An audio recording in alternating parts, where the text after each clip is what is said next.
আপনারা এই যে স্ক্রিনে দেওয়া যে গাছটি এবং কি ফলটি দেখতে পারিতেছেন,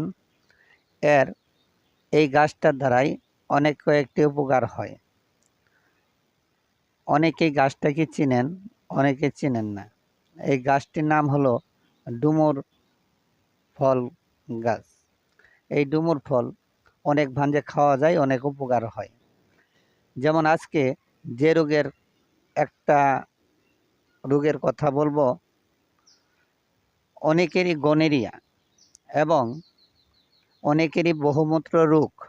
এই দুইটা রোগের জন্য আপনারা এই গাছটা কী ভাঞ্জে ব্যবহার করিবেন আর কী ভাঞ্জে এটি প্রয়োগ করিলেন ধরে এই রোগ থেকে মুক্তি পাওয়া যায় এবং কি উপকার পাওয়া যায়, চলেন যাক তাহলে জানা যাক।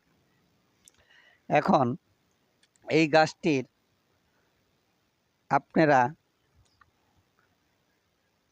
খাল উঠাবেন, উঠায়ে শুকিয়ে গুঁড়ো করে নেবেন। নেওয়ার পর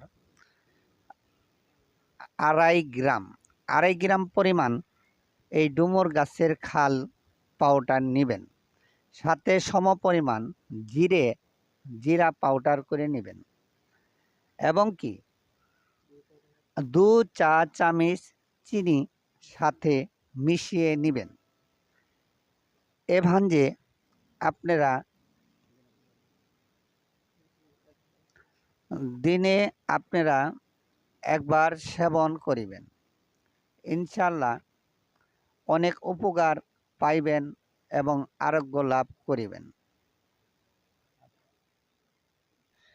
যেমন কি যাদের বহুমূত্র রয়েছে, এখন বহুমূত্র রোগটা এমনই হয় যাদের ঘন ঘন প্রস্রাব না করতে প্রস্রাবের বেগ হয়, মনে করেন যে অতিরিক্ত প্রস্রাব করতে করতে অতিষ্ঠ হয়ে গেছেন, ইনাদের জন্য এখন আপনার এক রাতের মধ্যে 10 বার করে প্রস্রাব হয়, দিনে কয়েকবার করে প্রস্রাব হয়, অনেক চিকিৎসা করতেছেন, কোনো ফল পান না, ওনারা এই ওষুধটা ট্রাই করতে পারেন।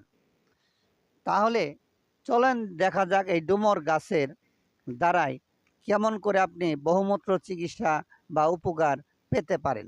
চলেন তাহলে এটা জানা যাক।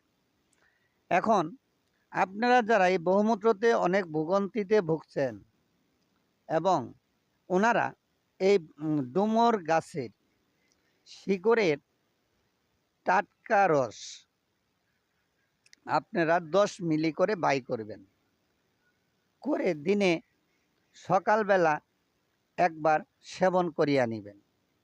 যদি যাদের জন্য এই শিবার থেকে অষ্টা সংগ্রহ করার সমস্যা হইবে, ওনারা আরেকটি পদ্ধতিতে এই ওষুধটা সেবন করিতে পারিবেন।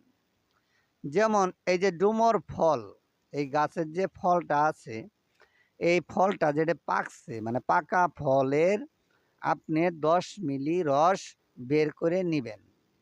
নেওয়ার পর প্রতিদিন সকালবেলায় সেবন করিবেন। আপনারা বহুমূত্র রোগ থেকে উপকার পাইবেন। এই গাছের আরও অনেক গুণাগুণ রয়েছে, আপনাদের সামনে আমি পরবর্তীতে নিয়ে আসিব।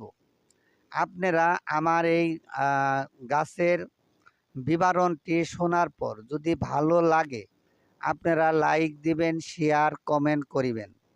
আমি পরবর্তীতে আপনাদের এই গাছ দ্বারাই আরও কি কি রোগের উপকার পাইবেন আমি আপনাদের সামনে নিয়ে আসব।